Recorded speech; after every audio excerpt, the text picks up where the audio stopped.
یہ بات ناجی کے خفیہ حرم میں بھی پہنچ گئی تھی کہ زکوئی کو امیر مصر نے رات بھر کا شرف باریابی بخشا ہے۔ زکوئی کے خلاف حسد کی آگ پہلے ہی پھیلی ہوئی تھی۔ اسے آئے ابھی بہت تھوڑا عرصہ گزرا تھا، لیکن ناجی پہلے روز ہی سے اسے اپنے ساتھ رکھنے لگا تھا۔ اسے ذرا سی دیر کے لیے بھی اپنے اس حرم میں نہیں جانے دیا تھا جہاں اس کی دل پسند ناچنے والی جوان لڑکیاں رہتی تھیں۔ زکوئی کو اس نے الگ کمرہ دیا تھا۔ انہیں یہ تو معلوم نہ تھا کہ ناجی اسے صلاح الدین ایوبی کو موم کرنے کی ٹریننگ دے رہا ہے اور وہ کسی بہت بڑے تخریبی منصوبے پر کام کر رہا ہے۔ یہ رقاصائیں یہ دیکھ کر جل بن گئی تھیں کہ زکوئی نے ناجی پر قبضہ کر لیا ہے اور اس کے دل میں ان کے خلاف نفرت پیدا کر دی ہے۔ حرم کی دونوں لڑکیاں زکوئی کو ٹھکانے لگانے کی سوچتی رہتی تھیں۔ اب انہوں نے دیکھا کہ زکوئی کو امیر مصر نے بھی اتنا پسند کیا ہے کہ اسے رات بھر اپنے خیمے میں رکھا ہے تو وہ پاگل سی ہو گئی۔ اسے ٹھکانے لگانے کا واحد طریقہ قتل تھا۔ قتل کے دو ہی طریقے ہو سکتے تھے، زہر یا کرائے کا قاتل جو اسے سوتے میں قتل کرائے۔ دونوں طریقے ممکن نہیں تھے کیونکہ زکوئی باہر نہیں نکلتی تھی اور زہر دینے کے لیے اس تک رسائی نہیں ہو سکتی تھی۔ ان دونوں نے حرم کی سب سے زیادہ چالاک ملازمہ کو اعتماد میں لے رکھا تھا۔ اسے انعام و اکرام دیتی رہتی تھیں۔ جب حسد کی انتہا نے ان کی آنکھوں میں خون اتار دیا تو انہوں نے اس ملازمہ کو منہ مانگے انعام کا لالچ دے کر اپنا مدعا بیان کر دیا۔ یہ ملازمہ بڑی خرانٹ اور منجھی ہوئی عورت تھی۔ اس نے کہا کہ سالار کی رہائش گاہ میں جا کر زکوئی کو زہر دینا ممکن نہیں۔ موقع محل دیکھ کر اسے خنجر سے قتل کیا جا سکتا ہے، اس کے لیے وقت چاہیے۔ اس نے وعدہ کیا کہ وہ زکوئی کی نقل و حرکت پر نظر رکھے گی، ہو سکتا ہے کوئی موقع جلد نکل آئے۔ اس جرائم پیشہ عورت نے یہ بھی کہا کہ اگر موقع نہ نکلا تو حشیشین کی مدد حاصل کی جائے گی، مگر وہ معاوضہ بہت زیادہ لیتے ہیں۔ دونوں لڑکیوں نے اسے یقین دلایا کہ وہ زیادہ سے زیادہ معاوضہ دینے کو تیار ہیں۔ ادھر ناجی بے حد غصے کے عالم میں اپنے کمرے میں ٹہل رہا تھا۔ زکوئی اسے ٹھنڈا کرنے کی بہت کوشش کر چکی تھی لیکن اس کا غصہ بڑھتا جا رہا تھا۔ اب مجھے اس کے پاس جانے دیں، زکوئی نے چوتھی بار کہا۔ میں اسے شیشے میں اتار لوں گی۔ بیکار ہے، تاجی نے گرج کر کہا۔ وہ کمبخت حکم نامہ جاری کر چکا ہے جس پر عمل بھی شروع ہو چکا ہے۔ مجھے اس نے کہیں کا نہیں رہنے دیا۔ اس پر تمہارا جادو نہیں چل سکا۔ مجھے معلوم ہے کہ میرے خلاف یہ سازش کرنے والے لوگ کون ہیں۔ وہ میری ابھرتی ہوئی حیثیت سے حسد کرتے ہیں۔ میں امیر مصر بننے والا تھا، میں نے یہاں کے حکمرانوں پر حکومت کی ہے، حالانکہ میں معمولی سا سالار تھا، اب میں سالار بھی نہیں رہا۔ اس نے دربان کو اندر بلا کر کہا کہ ادرش کو بلا لائے۔ اس کا ہمراز اور نائب ادرش آیا تو ناجی نے اس کے ساتھ بھی اسی موضوع پر بات کی۔ اسے وہ کوئی نئی خبر نہیں سنا رہا تھا۔ ادرش کے ساتھ وہ صلاح الدین ایوبی کے نئے حکم نامے پر تفصیلی تبادلہ خیال کر چکا تھا، مگر دونوں اس کے خلاف کوئی کارروائی سوچ نہیں سکے تھے۔ اب اس کے دماغ میں ایک کارروائی آ گئی تھی۔ اس نے ادرش سے کہا، میں نے جوابی کارروائی کی سوچ لی ہے۔ کیا؟ بغاوت، ناجی نے کہا۔ ادرش چپ چاپ اسے دیکھتا رہا۔ ناجی نے کہا، تم حیران ہو گئے ہو؟ کیا تمہیں شک ہے کہ یہ 50,000 سوڈانی فوج ہماری وفادار نہیں؟ کیا یہ صلاح الدین ایوبی کی نسبت مجھے اور تمہیں اپنا حاکم اور بئی خواہ نہیں سمجھتی؟ کیا تم اپنی فوج کو یہ کہہ کر بغاوت پر آمادہ نہیں کر سکتے کہ تمہیں مصریوں کا غلام بنایا جا رہا ہے اور مصر تمہارا ہے؟ ادرش نے گہری سانس لے کر کہا، میں نے اس اقدام پر غور نہیں کیا تھا۔ بغاوت کا انتظام ایک اشارے پر ہو سکتا ہے، لیکن مصر کی نئی فوج بغاوت کو دبا سکتی ہے اور اس فوج کو کمک بھی مل سکتی ہے۔ حکومت سے ٹکر لینے سے پہلے ہمیں ہر پہلو پر غور کر لینا چاہیے۔ میں غور کر چکا ہوں، ناجی نے جواب دیا۔ میں عیسائی بادشاہوں کو مدد کے لیے بلا رہا ہوں۔ تم 2 پیامبر تیار کرو، انہیں بہت دور جانا ہے۔ آؤ میری باتیں غور سے سن لو۔ زکوئی، تم اپنے کمرے میں چلی جاؤ۔ زکوئی اپنے کمرے میں چلی گئی اور وہ دونوں ساری رات اپنے کمرے میں بیٹھے رہے۔ صلاح الدین ایوبی نے دونوں فوجوں کو مدغم کرنے کا وقت 7 روز مقرر کیا تھا۔ کاغذی کارروائی ہوتی رہی۔ ناجی پوری طرح تعاون کرتا رہا۔ 4 روز گزر چکے تھے۔ اس دوران ناجی ایک بار پھر صلاح الدین ایوبی سے ملا، لیکن اس نے کوئی شکایت نہ کی۔ تفصیلی رپورٹ دے کر صلاح الدین ایوبی کو مطمئن کر دیا کہ 7ویں روز دونوں فوجیں ایک ہو جائیں گی۔ صلاح الدین ایوبی کے نائبین نے بھی اسے یقین دلایا کہ ناجی دیانتداری سے تعاون کر رہا ہے، مگر علی بن سفیان کی رپورٹ کسی حد تک پریشان کن تھی۔ اس کی انٹیلیجنس سروس نے رپورٹ دی تھی کہ سوڈانی فوج کے سپاہیوں میں بے اطمینانی اور ابتری سی پائی جاتی ہے۔ وہ مصری فوج میں مدغم ہونے پر خوش نہیں۔ ان کے درمیان یہ افواہیں پھیلائی جا رہی تھیں کہ مصری فوج میں مدغم ہو کر ان کی حیثیت غلاموں کی سی ہو جائے گی، انہیں مال غنیمت بھی نہیں ملے گا اور ان سے بار برداری کا کام لیا جائے گا، اور سب سے بڑی بات یہ کہ انہیں شراب نوشی کی اجازت نہیں ہوگی۔ علی بن سفیان نے یہ رپورٹیں صلاح الدین ایوبی تک پہنچا دی۔ ایوبی نے اس سے کہا کہ لوگ طویل مدت سے عیش کر رہے ہیں، انہیں نئی تبدیلی یقیناً پسند نہیں آئے گی۔ مجھے امید ہے کہ وہ نئے حالات اور ماحول کے عادی ہو جائیں گے۔ اس لڑکی سے ملاقات ہوئی یا نہیں؟ صلاح الدین ایوبی نے پوچھا۔ نہیں، علی نے جواب دیا، اس سے ملاقات ممکن نظر نہیں آتی، میرے آدمی ناکام ہو چکے ہیں، ناجی نے اسے قید کر رکھا ہے۔ اس سے اگلی رات کا واقعہ ہے۔ رات ابھی تاریک ہوئی تھی، زکوئی اپنے کمرے میں تھی، ناجی ادرش کے ساتھ اپنے کمرے میں تھا۔ اسے گھوڑوں کے قدموں کی آوازیں سنائی دی۔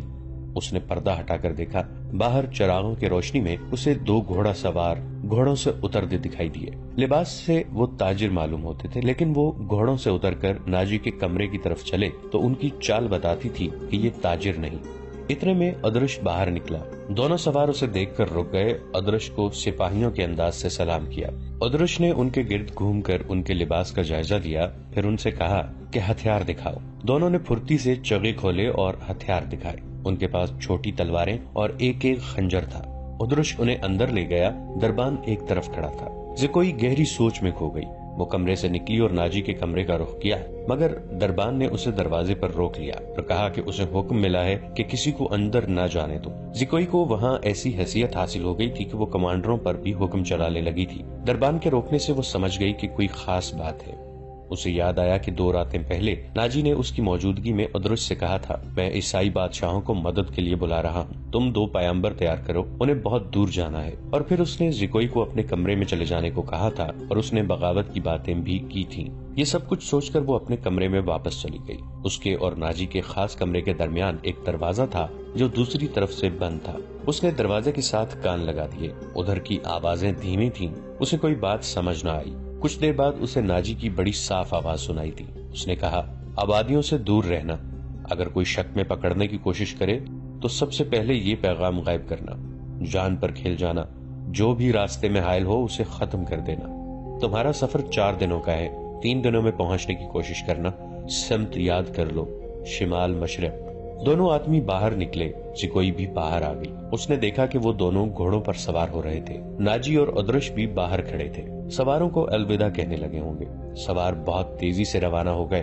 ناجی نے زکوئی کو دیکھا تو اسے بلا کر کہا، میں باہر جا رہا ہوں، کام بہت ہے، تم آرام کرو، اگر اکیلے دل نہ لگے تو حرم میں گھوم پھر آنا۔ ہاں، زکوئی نے کہا، جب سے آئی ہوں باہر نہیں نکلی۔ ناجی اور ادرش چلے گئے۔ زکوئی نے چوغا پہنا، کمر بند میں خنجر اڑسا اور حرم کی طرف چل پڑی۔ وہ جگہ چند 100 گز دور تھی۔ وہ ناجی پر یہ ظاہر کرنا چاہتی تھی کہ وہ حرم میں گئی تھی۔ دربان کو بھی اس نے یہی بتایا تھا۔ حرم میں داخل ہوئی تو وہاں کی رہنے والیوں نے اسے حیران ہو کر دیکھا۔ وہ پہلی دفعہ وہاں گئی تھی۔ سب نے اس کا استقبال احترام اور پیار سے کیا۔ ان 2 لڑکیوں نے بھی اسے خوش آمدید کہا جو اسے قتل کرانا چاہتی تھی۔ زکوئی سب سے ملی، ہر ایک کے ساتھ باتیں کی اور واپس چل پڑی۔ وہ خرانٹ ملازمہ بھی وہی تھی جسے اس کے قتل کے لیے کہا گیا تھا۔ اس نے زکوئی کو بڑے غور سے دیکھا۔ زکوئی باہر نکل گئی۔ حرم والے مکان اور ناجی کی رہائش گاہ کا درمیانی علاقہ اونچا نیچا تھا اور ویران بھی۔ زکوئی حرم سے نکلی تو ناجی کی رہائش گاہ کی طرف جانے کی بجائے بہت تیز دوسری سمت چل پڑی۔ ادھر ایک پگڈنڈی بھی تھی، لیکن زکوئی اس سے ذرا دور ہٹ کر جا رہی تھی۔ اس سے 15-20 قدم پیچھے ایک سیاہ سایہ چلا جا رہا تھا۔ وہ کوئی انسان ہی ہو سکتا تھا، مگر سر سے پاؤں تک ایک لبادے میں لپٹا ہونے کی وجہ سے سیاہ بھوت لگتا تھا۔ زکوئی کی رفتار تیز ہوئی تو اس بھوت نے اپنی رفتار اس سے بھی تیز کر دی۔ آگے گھنی جھاڑیاں تھیں۔ زکوئی ان میں روپوش ہو گئی۔ سیاہ بھوت بھی جھاڑیوں میں غائب ہو گیا۔ وہاں سے کوئی 250-300 گز کے آگے صلاح الدین ایوبی کی رہائش گاہ تھی، جس کے ارد گرد فوج کے اعلیٰ رتبوں کے افراد رہتے تھے۔ زکوئی کا رخ ادھر ہی تھا۔ وہ گھنی جھاڑیوں میں سے نکلی ہی تھی کہ بائیں طرف سے سیاہ بھوت اٹھا۔ چاندنی بڑی صاف تھی، پھر بھی اس کا چہرہ نظر نہیں آتا تھا۔ اس کے پاؤں کی آہٹ بھی نہیں تھی۔ بھوت کا ہاتھ اوپر اٹھا، چاندنی میں خنجر چمکا اور بجلی کی تیزی سے خنجر زکوئی کے بائیں کندھے اور گردن کے درمیان اتر گیا۔ زکوئی کی چیخ نہیں نکلی، خنجر اس کے کندھے سے نکل گیا۔ زکوئی نے اتنا گہرا زخم کھا کر بھی نہایت تیزی سے اپنے کمر بند سے خنجر نکالا۔ بھوت نے اس پر دوسرا وار کیا تو زکوئی نے اس کے خنجر والے بازو کو اپنے بازو سے روک کر اپنا خنجر بھوت کے سینے میں گھونپ دیا۔ اسے چیخ سنائی دی جو کسی عورت کی تھی۔ زکوئی نے اپنا خنجر کھینچ کر دوسرا وار کیا جو بھوت کے پیٹ میں اتر گیا۔ اس کے ساتھ ہی اس کے اپنے پہلو میں خنجر لگا، لیکن زیادہ گہرا نہیں اترا۔ بھوت چکرا کر گرا۔ زکوئی نے یہ نہیں دیکھا کہ اس پر حملہ کرنے والا کون تھا۔ وہ دوڑ پڑی۔ اس کے جسم سے خون بہت تیزی سے بہ رہا تھا۔ صلاح الدین ایوبی کا مکان اسے چاندنی میں نظر آنے لگا۔ آدھا فاصلہ طے کر کے اسے چکر آنے لگے۔ اس کی رفتار سست ہونے لگی اور اس نے چلانا شروع کر دیا، علی ایوبی، علی ایوبی۔ اس کے کپڑے لال سرخ ہو گئے تھے اور وہ بڑی مشکل سے قدم گھسیٹ رہی تھی۔ اس کی منزل تھوڑی ہی دور رہ گئی تھی جہاں تک پہنچنا اس کے لیے ممکن نظر نہیں آتا تھا۔ وہ مسلسل صلاح الدین ایوبی اور علی بن سفیان کو پکارے جا رہی تھی۔ قریب کہیں ایک گشتی سنتری پھر رہا تھا، اسے اس کی آوازیں سنائی دیں تو وہ دوڑ کر پہنچا۔ زکوئی اس پر گر پڑی اور کہا، مجھے امیر مصر تک پہنچا دو، بہت جلدی، بہت جلدی۔ سنتری نے اس کا خون دیکھا تو اسے پیٹھ پر لاد کر دوڑ پڑا۔ صلاح الدین ایوبی اپنے کمرے میں بیٹھا علی بن سفیان سے رپورٹ لے رہا تھا۔ اس کے 2 نائب بھی موجود تھے۔ یہ رپورٹیں کچھ اچھی نہیں تھی۔ علی بن سفیان نے بغاوت کے خدشے کا اظہار کیا تھا جس پر غور ہو رہا تھا۔ دربان گھبراہٹ کے عالم میں اندر آیا اور بتایا کہ ایک سپاہی ایک زخمی لڑکی کو اٹھائے باہر کھڑا ہے اور کہتا ہے کہ یہ لڑکی امیر مصر سے ملنا چاہتی ہے۔ یہ سنتے ہی علی بن سفیان کمان سے نکلے ہوئے تیر کی طرح کمرے سے نکل گیا۔ اس کے پیچھے صلاح الدین ایوبی دوڑ پڑے۔ اتنے میں لڑکی کو اندر لے آئے۔ صلاح الدین ایوبی نے کہا، طبیب اور جراح کو فوراً بلاؤ۔ لڑکی کو صلاح الدین ایوبی نے اپنے پلنگ پر لٹا دیا۔ ذرا سی دیر میں پلنگ پوش خون سے لال ہونے لگا۔ کسی کو نہ بلاؤ، لڑکی نے نحیف آواز میں کہا، میں اپنا فرض ادا کر چکی ہوں۔ تمہیں زخمی کس نے کیا ہے زکوئی؟ علی بن سفیان نے پوچھا۔ پہلے ضروری باتیں سن لو، زکوئی نے کہا۔